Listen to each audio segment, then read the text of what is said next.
Hey guys, this is Miss Momo and welcome back to my channel. We are going to talk about how much do teachers make in Kentucky.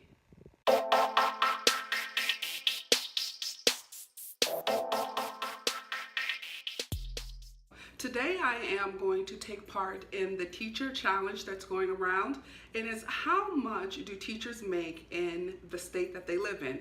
I am a Kentucky teacher and I am going to let you know a little bit about what it is like teaching in Kentucky salary-wise. I have the questions on the sheet of paper, so if you see me looking down, that's what I'm looking at. Let's get started. Question number one, what state do you live in? I am a resident of Kentucky. Question number two, how many people live in your household? I have 2 people living with me on a permanent basis. Are you a single or double income household? Now that I am divorced, I am in a single income household. Question number 4, do you own or rent? I own. I have owned my condo for 3 years now, but this is my 6th year in Kentucky, and for the first 3 years I rented, and now I am a homeowner. And I must say, my homeowner's mortgage, the condo that I live in, my mortgage and HOA that I pay, all of that total is cheaper than the rent that I was paying as I was getting to know the area in the city when I moved here 6 years ago. So for 3 years I rented, and the rent was more expensive than the current mortgage I pay on my condo. Go figure. Number 5, what is your highest level of education, and does your education level affect your pay? Highest level of education, I have 2 master's degrees. One master's degree is in education and the other master's degree is in epidemiology, because if you watched my videos before I became a teacher, I was an epidemiologist. So I have 2 master's degrees, but I'm working on my doctorate. I am about a year away from earning my doctorate. Does your educational level affect your pay? Absolutely.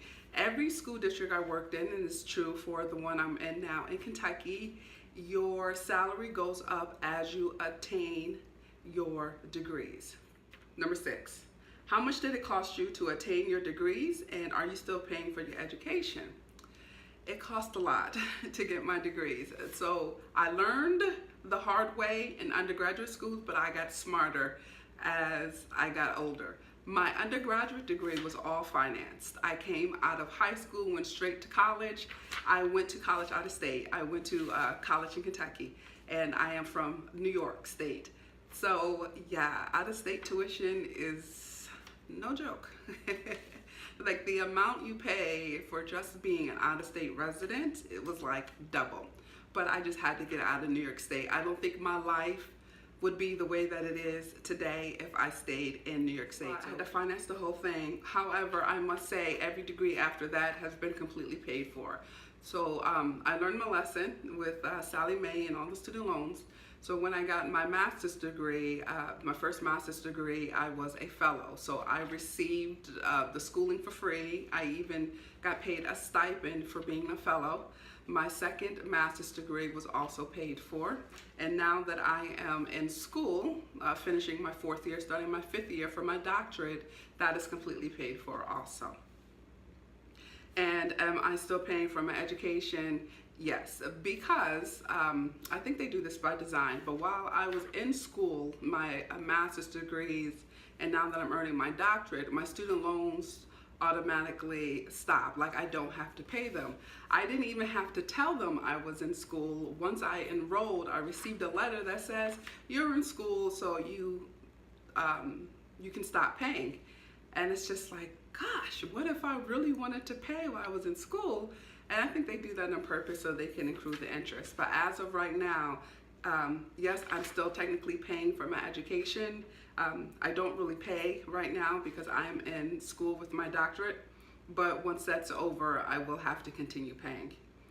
Number 7, how is your salary schedule structured? What's the starting point, the max out salary, the annual increases, etc., etc., etc.?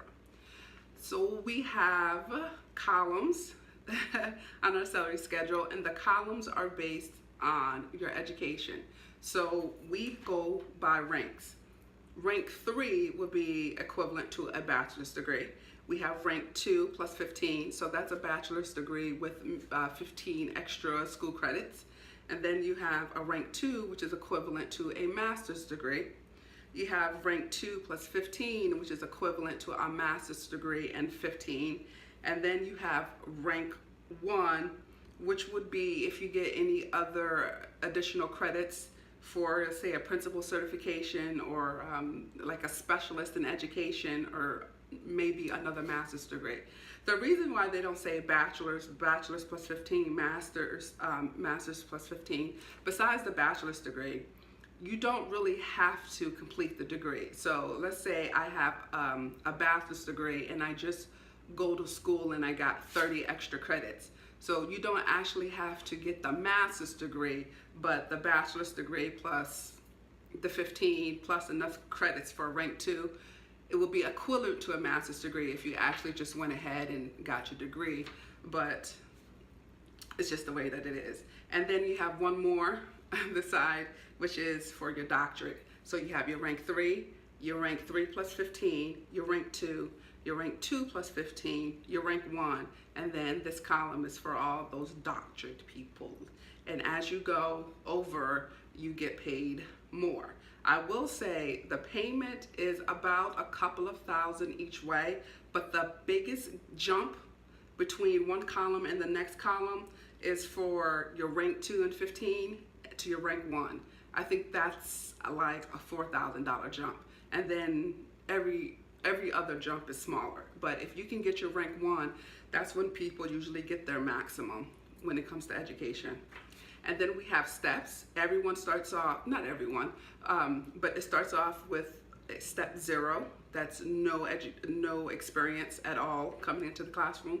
And it goes all the way down to 25.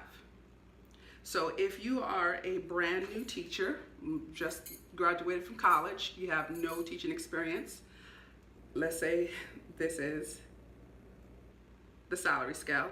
Up here would be step 0, and then you'll be your bachelor's. If you are over here, you would be coming into the district making about $42,700.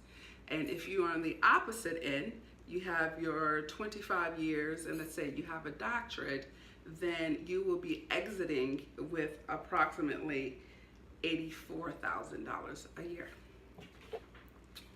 An annual increases. So what I like about this district in Kentucky and the whole state of Kentucky is that the union is extremely powerful. When I was in Maryland, I was literally at the same salary for 5 years because budget cuts and yada yada, and the union wasn't as strong, so I literally had the same paycheck for 5 years in a row, except for when the health insurance and all that increased and my paycheck actually got smaller. But here the union is perfecto. They really respect teachers. They really push for teachers to get their increases. So every year that you complete, you get a step. And so with every step, you get an increase in your salary. And then on top of that, you might get like an annual increase. Like teachers might get a 0.5% increase, 2% increase. On average for, since I've been here, it's about $2,000. So every single year, it's about $2,000, and that's with the step increase, and then whatever percentage increase teachers just get for cost of living. So question number 8, where are you on your district salary schedule?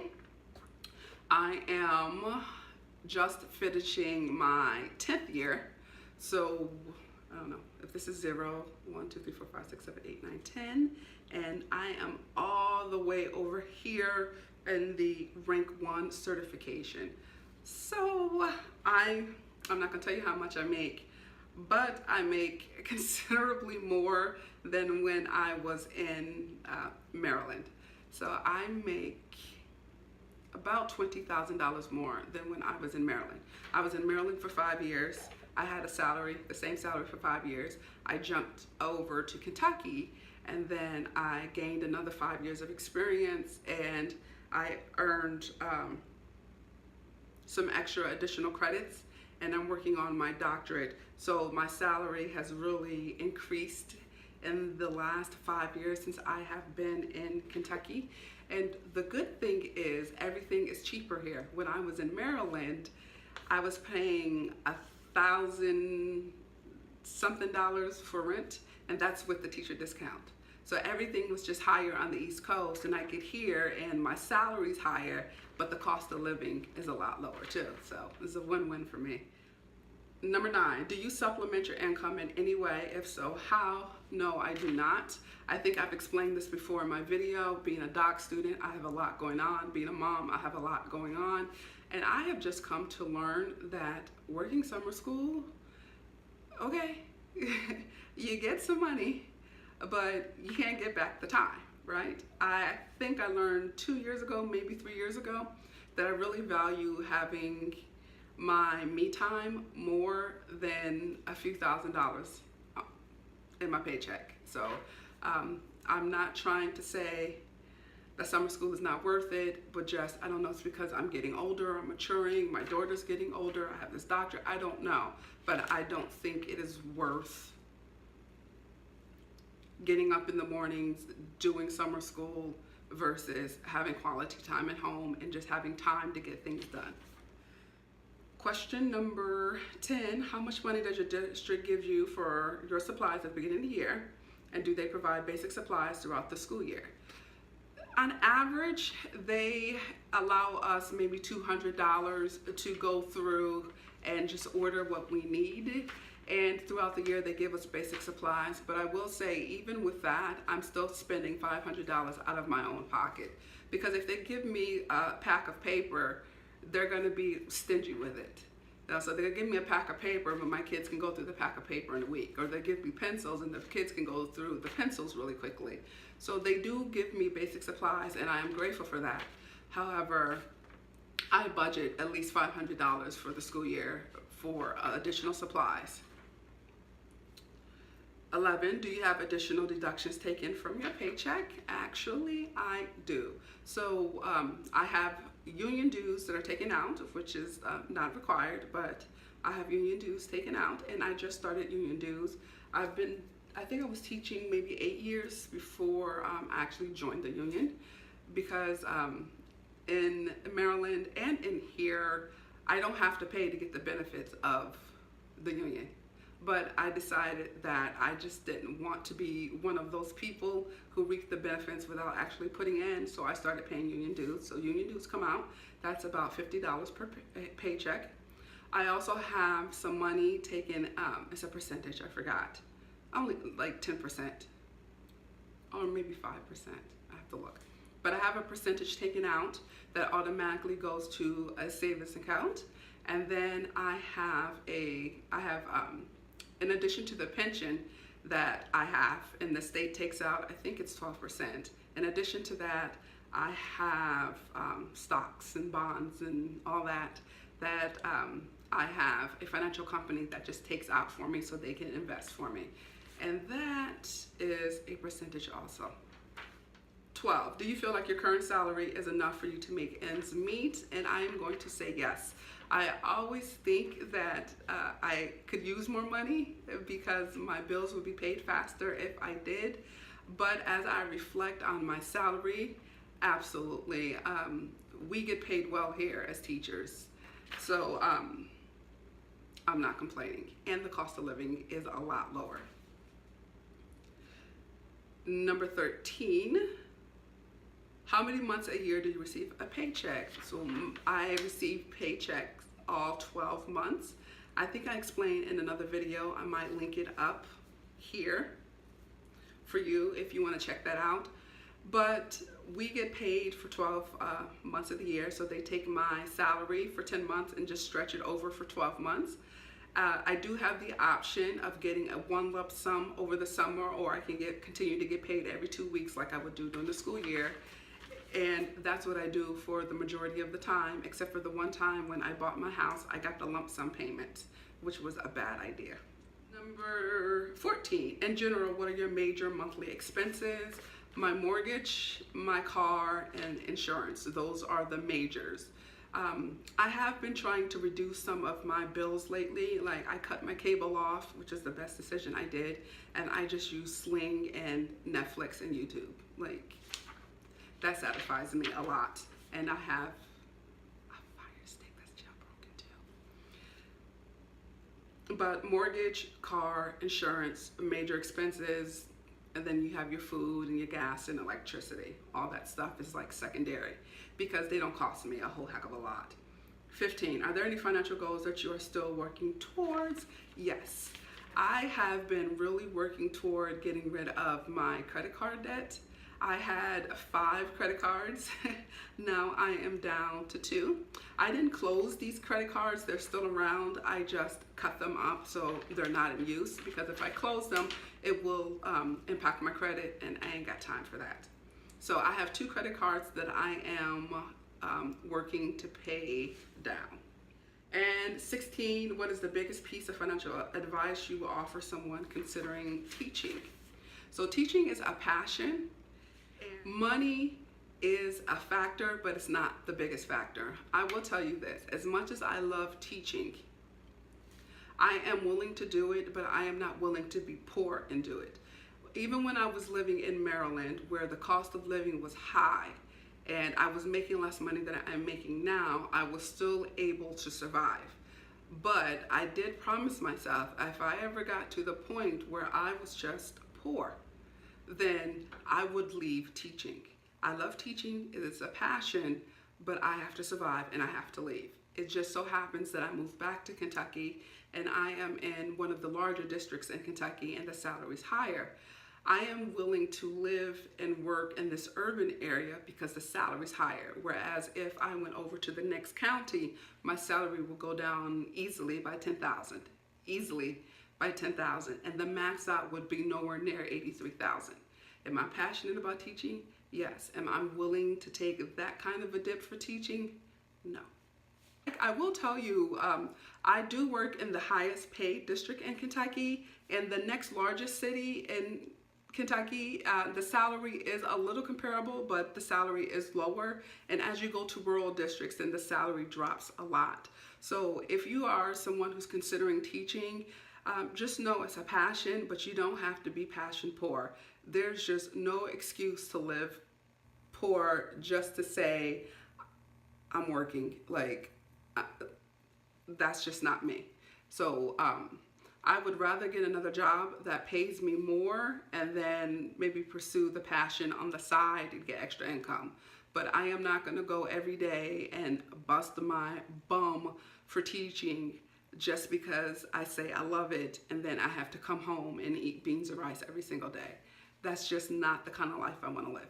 Also, for anybody considering teaching, invest in yourself first before investing in the kids.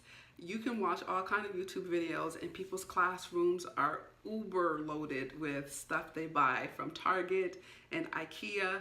Kids appreciate it because it's something nice and shiny to look at, but then on the flip side, they don't appreciate it. They're still going to behave the way they're going to behave. They're still going to do what they're going to do, and they're going to go home at the end of the day. You will be the one stuck with the bills in this big, pretty, shining classroom, and kids are going to forget about it as soon as they walk out the door.